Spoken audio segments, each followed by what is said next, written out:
Hello everyone, welcome to part 4 of the Luthier's Lair series detailing the Gazzbass Falcon Series 2 Greta Franco Di Donato signature bass. We've got a lot of stuff to get through in this episode. Hope you can stick around, a lot of great stuff happening, and I'll see how much I can squeeze in. I just actually finished doing something special. Might not make it this episode, but it'll be there next week if it isn't. So, without much further ado, let's get on with it. Yes, so I have a package in from Solo Music Gear, company in Canada. Dearie me. Just joking. So, yeah. What could this be? I wonder. They pack it really well. Solo always packs this stuff good. Bye-bye. A nice little receipt there. Nice little card. Very good presentation. And what do we have here? Let's see. Can you see that? Can you see? Gold. Fret wire. Gold. It's not, it's an alloy. You know, and that should be enough to do the bass. There's 6 feet. Yeah? 2, 4, 6. 3 lengths of 2 feet, 6 feet to do a bass. Hopefully. If not, then I'll have to order more. That's all.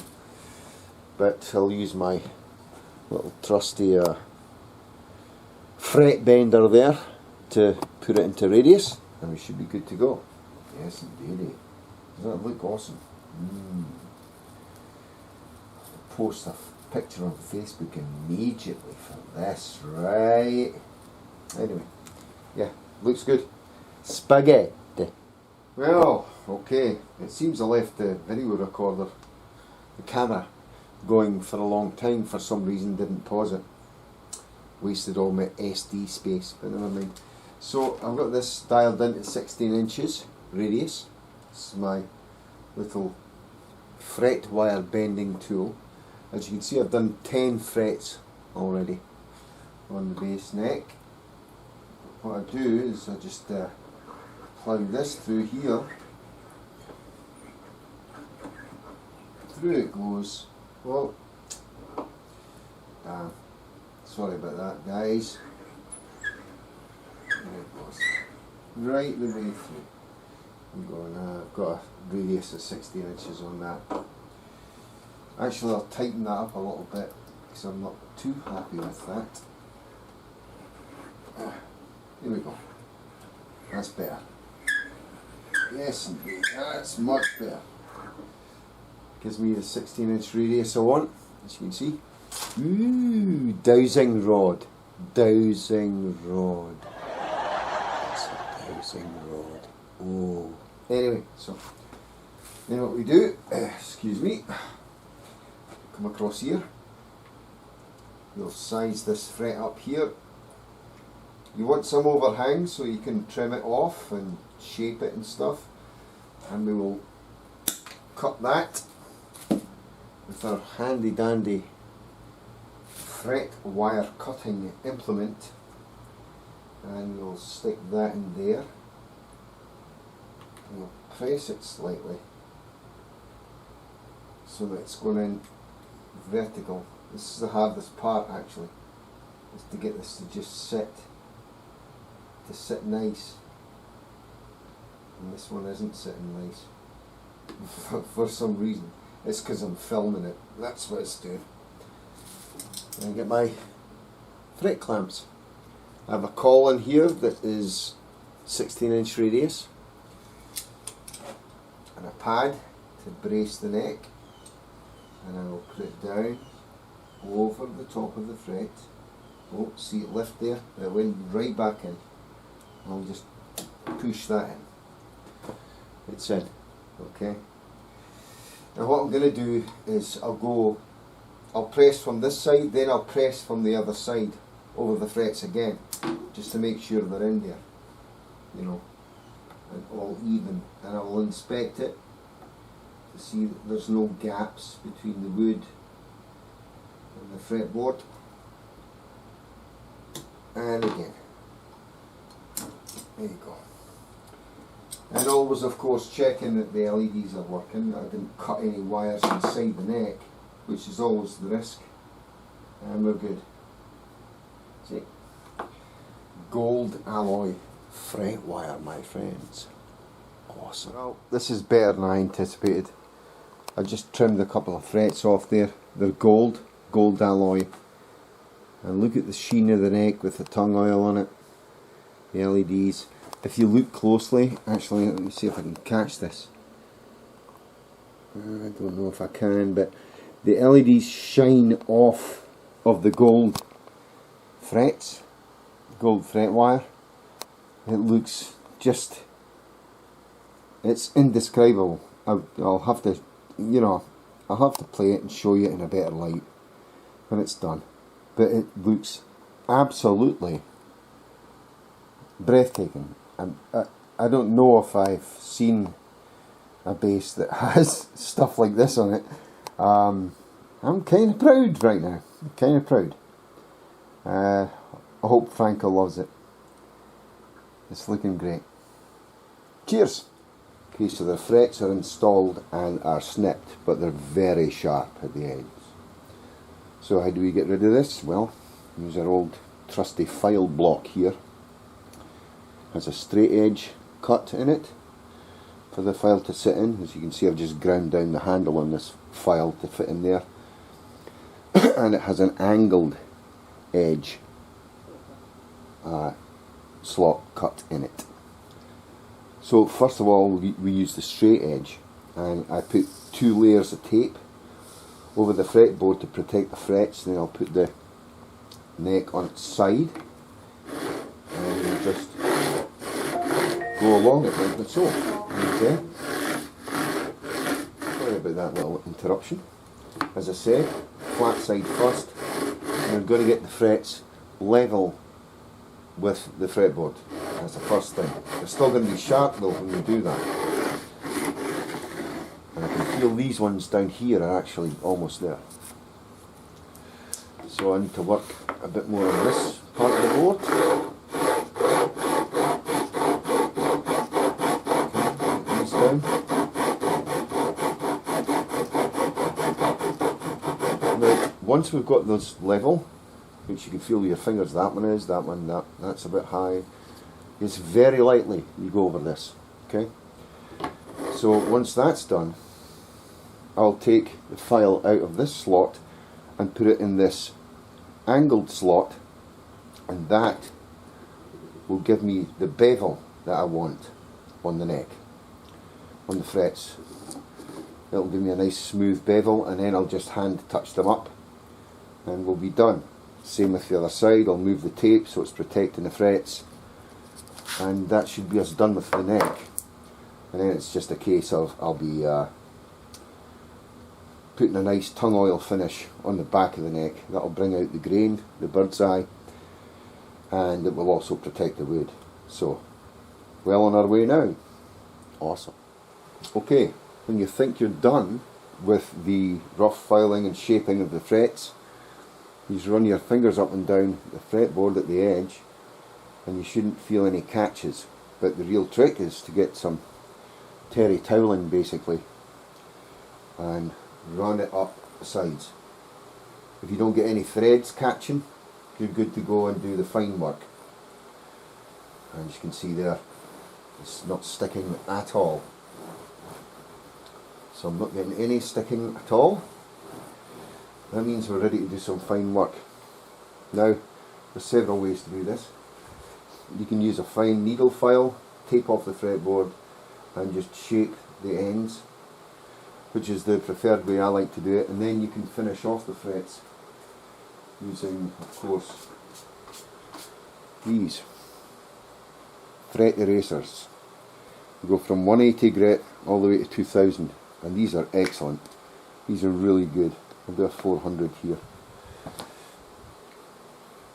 You just go along, and you can smooth out the fret and clean the fret this way as well, and that's great for finishing up, polishing, After you've crowned the fret, you can polish the fret with these. These are really nice. And in fact, I would actually recommend players, not just luthiers, but players to get these. Keep your frets in tip-top condition. They're excellent, very good. I'm going to be giving that tip out to players because they should be able to keep their frets in absolutely top condition. As you can see, the bass neck looks fantastic now, really does. So let's finish off these frets. So we are dressing the frets. My original fret file did such a good job that there's hardly any sharp edges here on the frets. There's just some little burrs and stuff to clean up. So it's just a case of, and let's come in a bit here. 2 pieces of tape on each side of the fret to protect the fingerboard, and just very gently take off the burrs on the end of the fret. It doesn't mean much at all.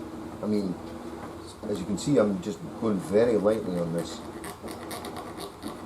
If you do have extra sharp burrs on it, then you're going to have to work it a little more. Be careful not to dig into the wood, and just round them off. When you're done, you move on to the next one. The tape will get worn slightly, and just use new tape. But it always pays to do this step. You don't want your customer cutting their hands on the frets.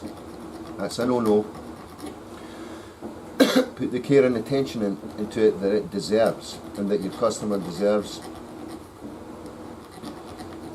That one was a little sharp, and now it's beautiful. Feel nothing there at all now. Same with that side. This is okay, this side. So what I'm doing is I'm just angling in the file to take off the burrs that I incurred with the harsh filing of the side of the fingerboard. And that's it really. And you just keep going up the fretboard until you're done. Brilliant. Okay. As you can see, I now have, like, there's 2 coats of tongue oil on the back of the neck now, and spectacularly you can see the bird's eye patterns coming out from the maple here. Beautiful. Now this is almost dry to the touch, so I'm going to buff off the excess oil, and then I'm going to do 2 more coats, do the same thing, and then another 2 coats, do the same thing, and that should be enough for the neck to seal it in and give a nice satin sheen and a beautifully smooth finish to play. So, here we go.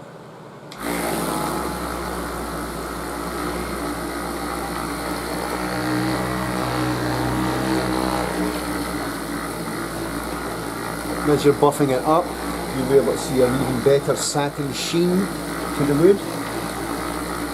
It's absolutely spectacular. Doesn't mean much, not at all. Don't be overzealous with the buffing at this stage.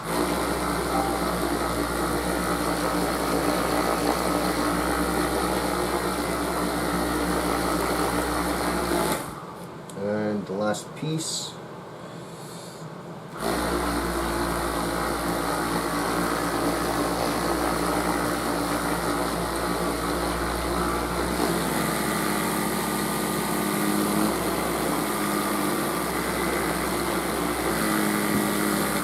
And we're done. That's the buffing done. And like I said, repeat, rinse and repeat 3 times. 2 coats, buff, second time, another 2 coats, buff, third time, then let it sit for a week. Probably a week to dry. But look at it, isn't that looking lovely? Awesome. Oh, by the way, this is another fretboard I'm working on for another customer, so fun. So on goes the logo before clear coat onto the body, and I like it to be dug in a little bit. Might fill it, might not. If I do fill it, it's probably going to be with clear coat. There we go, there's the program that's doing it. A little CNC laser there doing its job. It's almost done. And of course I did the same thing with the headstock. or headpiece I should say. Still got to do engraving on the first fret, but I'm letting the neck settle. There's a cavity behind here, so that needs to be all stable before I do any more rough work to it.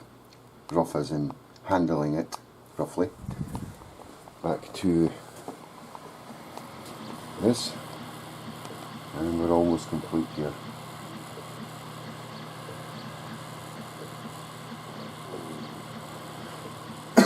Excuse me. After that's done, I will be sort of maybe lightly scuffing the body again and cleaning it, and then getting it harnessed for clear coat. Hopefully today, because the weather's going to be, it's going to be hot, but it's going to be relatively dry, not as humid. So I will be able to clear coat today, I think. So awesome, cool. Sorry about bright light, magway and stuff, but just finished clear coating the Gazzbass Falcon Series 2 Greta Franco Di Donato signature bass. As you can see, I didn't fully fill the grain to level because I wanted the grain to show through the clear coat. It just looks so good. It's been 15 minutes since its last coat got applied. It's looking good. There's a couple of dust mites on it, but this catalyzed clear coat, which dries solid in like a couple of days,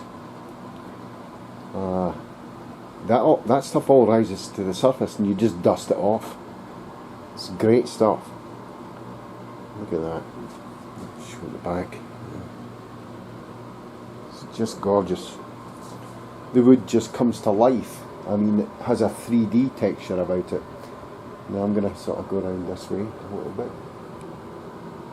There we go. So it's looking good. Other projects. Ooh. So, yes, there is a pearl pink base there. That's an experiment. So it looks fantastic. I'm very happy with it. Very. And in 2 days, like I said, I'll be able to sand that flat and polish it. I'll be on the weekend. It's looking good. Yes. Yes. That's a nice bit of light there. So, clear coating done. All we need to do now is wait. Well, what's all this then, eh? Yeah, well, what I'm doing now is, while everything else is setting up and drying and the clear coats curing and stuff, time to go back to the neck. And what I have here is a Q-tip, or a cotton bud as they say, across the pond, and I just see certain little tiny splatters of stuff on the fingerboard, and it's very easy to clean off the way I pre-finished the fingerboard. It's not its full finish yet, but what I will do is use the Q-tip and some denatured alcohol in here. I'll go in there and I'll just wipe all that stuff off. Just a nice little brisk movement. Be careful not to take off any of the pre-finish. Well, you can take off some, because the real finish is going to be a wax compound that I like to use, and it's a spectacular wax compound. It makes the wood really look healthy, actually, is the best word for it. See, there's some crapola in there, and you know, I do that to every single fret, every single space on the fretboard, and make sure by moving my angle poise light here that I've got everything. So different angles of light show you different features,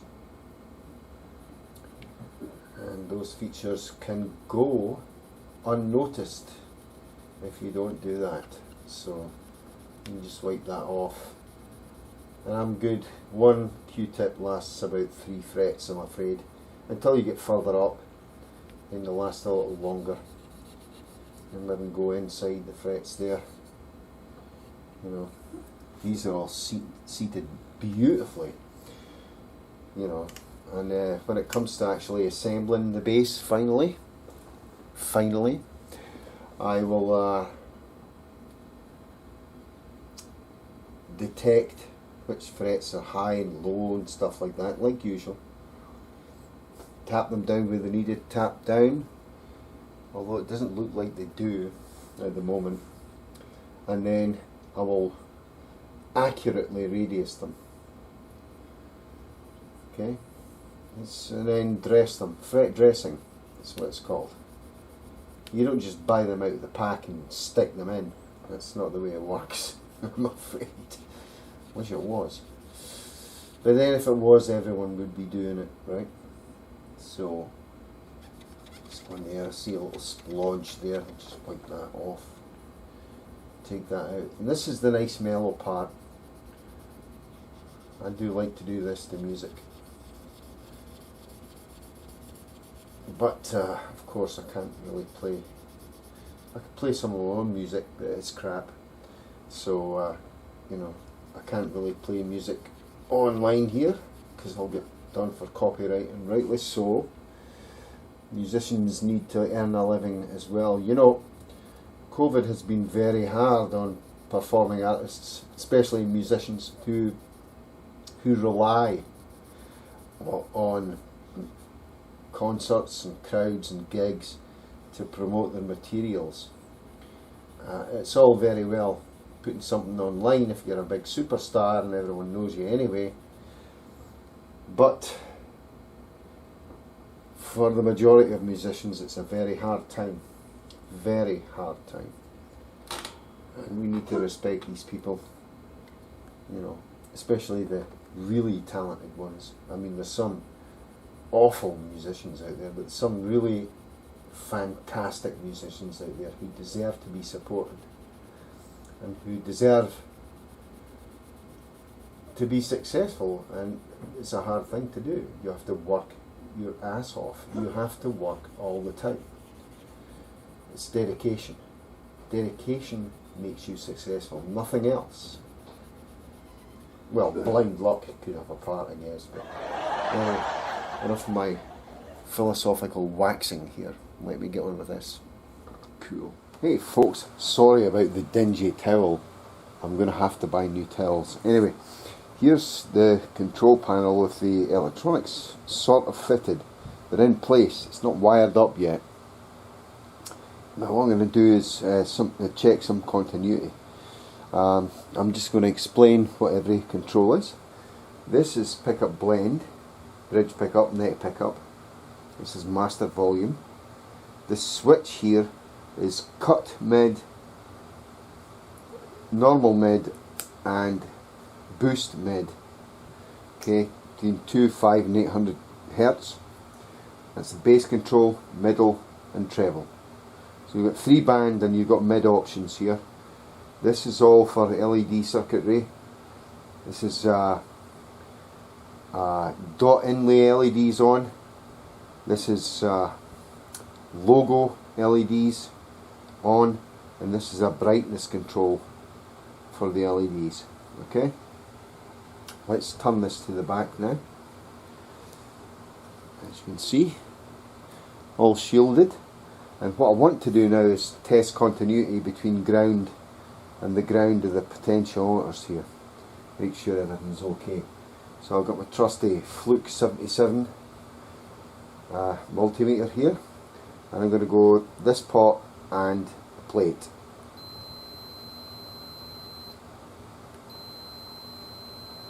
Don't know if you can hear that, but I get a beep, which means I've got continuity. So I'm going to go in between them all. So every can in here has a nice ground. So there's that switch, and I'll go underneath here. Yeah, I've got a ground there.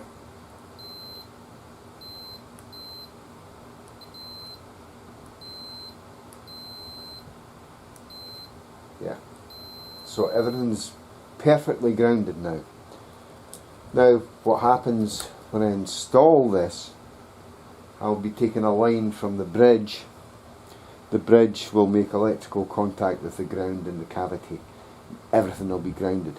All the noise will be cancelled. There is certain noise in certain places. Well, you know, I sent this circuit off to be designed by a brilliant company who will remain nameless for now.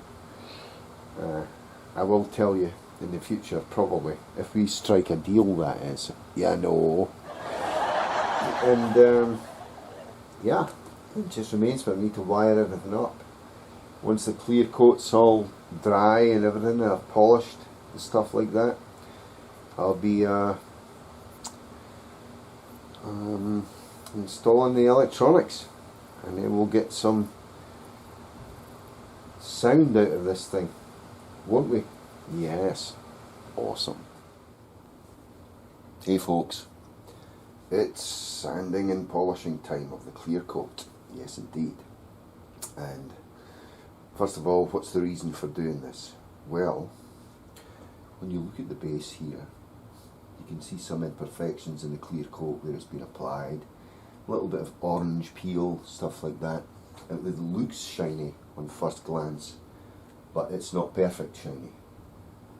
So we flat or level sand the clear coat, and then we polish it. For this we're going to use 3 grits of sandpaper here, wet and dry, 1500, 3000 and 5000. This whole process takes about 3 hours, 3 or 4 hours I usually take to this. Going over it with 1500, cleaning it down, 3000, clean it down, 5000, clean it down, then we begin the polishing. And the polishing doesn't take anywhere near as long as the level sanding. We've got our tub here with a tiny bit of, little bit of detergent, dish detergent in it, with our sandpaper soaking in it. You have some cotton swabs here, or cotton buds, or Q-tips, whatever you like to call them, for cleaning out gunk that gets in the engraving. Some people say, well, you should have done the engraving last. Well, I would have had to engrave through clear coat, and I don't want to melt stuff all over the place, and you know, it's just a hassle. It's better just clean that out. So that's it. So let's get to work. So first things first, I'm going to get my rubber eraser block here. I'm going to use a sanding block, some wet and dry, and fold that on there. Very small bits at a time. I'm going to pick an area of the base to start, and I'm just going to lightly scour it with gentle circular motion. And I'm going to see if 1500 is the right grit to be starting with here. I'll know that pretty soon. Just work it a little bit, and when you see the liquid start to get milky looking, that means good, you're getting through there. Now the trick is obviously to not burn through the finish and into the wood. So that's going to do for a first pass here on this spot. Put that back in the water. Take a workshop towel and wipe that off, and it should look milky, and it does. And I think that is the right grain to be starting with. Yeah, it should look, you should take the polish right off it, the sheen right off it. Now the way I've finished this base is all the flat areas of the oak will look milky to start with. Okay, but the grain stays shiny. I want this to really be a strong feature of the finish when the base is in strong light, so the grain catches the light all the time, and that to me looks about right. 1500, very lightly, and it doesn't need much leveling. It doesn't look like it needs much leveling at all. I might be able to get away with 3000. I'm going to try some 3000 first, I think that's too small a grit though to start with. I'm going to try it though. But anyway, that's the procedure. See you in about, what, 4 hours or something? Cheers. Okay, so 15 minutes into this and I'm already down here. I've done all this at 1500. I haven't done the armrest carve here yet. I'll do that last on the face. And it's going better than expected at 1500. I'm doing this very lightly, and the places I want to be absolutely flat are becoming absolutely flat. That's awesome. What happens though if you choose to leave this sort of grain effect here, you've still got grain ridges and stuff on there. I mean, it really does pop. But as you're sanding, slurry will get into those little gaps there. Now, all you take is some sort of degreaser, or Windex is fine, tiny bit, and a very, very, very soft toothbrush. And you put a tiny bit on there, and the white slurry that falls into the grain, you just very, very lightly go across the grain here with your very fine toothbrush, soft toothbrush. Right, after doing each part as you're going along, and then wipe it off with a kitchen towel or a workshop towel. Nice and soft. Don't press, just glide that across there, it'll all come out, see? All gone. All that white stuff, 'tis gone. Okay, and you're left with that satin, actually matte flatness, which will get polished up once we've completely got down to 5000 grit. Okay, brilliant. Okay, so the whole body's done to 1500 except for one bit that's done to 3000. If I go in there, I don't know if I'm getting the angle of the light correct here. There it is. That there is 3000, and it's already starting to shine. It's like a satin finish already. The grit of the sandpaper is getting so fine that I'm actually starting to polish as well as flat sand. And look at that grain just pop out of there. I think this is my new favourite finish. I didn't want to fill the grain all the way so that the whole surface was level. I wanted this grain to pop and catch the light, and it is doing so. And these flat bits show up beautifully against that. So as you can see, as I go over the body, it gets dull. If I go to this part, it's shining, because that's 3000 and this is only 1500. So let's keep going. Yes. So just finished the 3000 grit stage. We're going up to 5000 before we start rough and final polish. I just want to show you that we're now getting a semi-gloss on the flat parts of the wood, and notice how the grain really pops out of the wood. That's because I've left it slightly low to get that nice sort of toffee caramel effect. So this is only at 3000 and it's just unbelievably shiny. And we'll get up to 5. It'll be real good. There's a slight dull part there that will be fixed easily, and as you can see, looking real good. Here's this part here, as you can see how the light fades into the grain there. Nice. So looking good. Okay, at the final stage of polishing now, final stage, and to finish off I use my 3M Perfected Rouge. I did two passes with Norton Liquid Ice to get it really shiny, and then the pièce de résistance here is the 3M Perfected stuff. Pad's nice and wet, and on we go. Let's see what happens.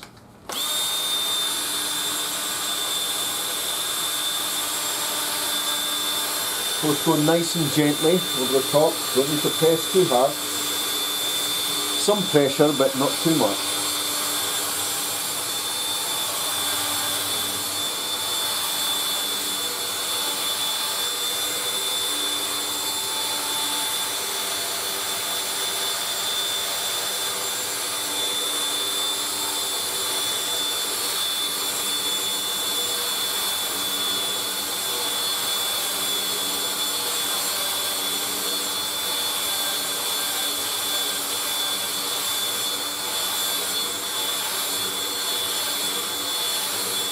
we're almost done. Just going to go once more over it, and then we're going to use some nice special cleanup fluid to get all the polishing compound, oh actually this is a rouge, more like a compound, out of the lower parts of the grain. So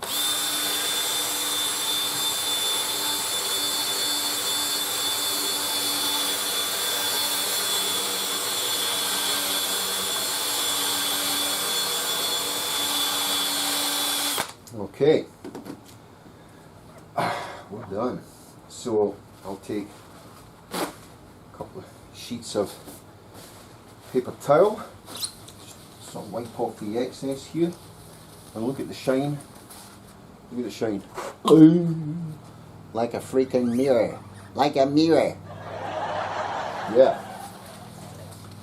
You take that off, okay, the excess, and then we use our rouge remover fluid and an extremely soft toothbrush. So I'm going to zoom in a little bit for this, just to show you. Okay.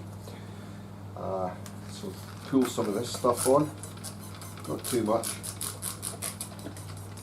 just enough. Very fine, very soft brush, and we just skim the top over the grain.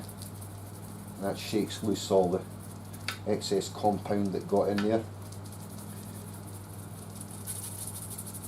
I'm just going very light and very fast over the top of the surface here. I'm hardly touching it really. I just want the brush to get into the low spots, which is my grain accentuation I wanted on this base. And just make sure we're okay. Now we take a couple of passes at this, but when I wipe this now, it's so slippery, this base now, because it's polished. The front's polished, so to its finished polish, so it's sliding about now because it's so shiny, so smooth. And that seems to have got most of the polishing compound out, and I want it. And that's good news for me. It means we're done, almost done. I'll go over it once again, just to prove the point, but you need not watch that. I don't want to bore you. However, here's what you end up with.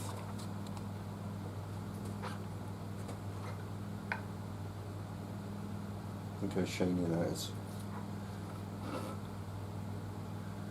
Unbelievable. Like a piece of glass. There's the front. Likewise, very, very shiny. You can see. Beautiful. We're done. I'm just going to clean it up now. Just little bits and pieces to clean up. And we'll set that aside. Ready for fitting the electronics. Awesome. That's it for part 4, guys and gals and everyone else.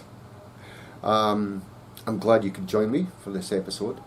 This base is starting to take shape and is looking spectacular. Can't wait to get this done.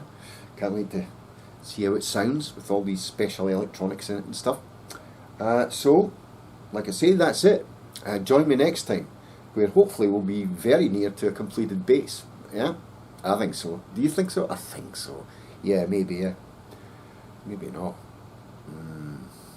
Anyway, as usual, stay safe, be good, and don't tell anyone you saw this. I'm just joking. Tell everyone, okay? And I'll catch you later, guys. Thank you, folks. Till next time, bye-bye.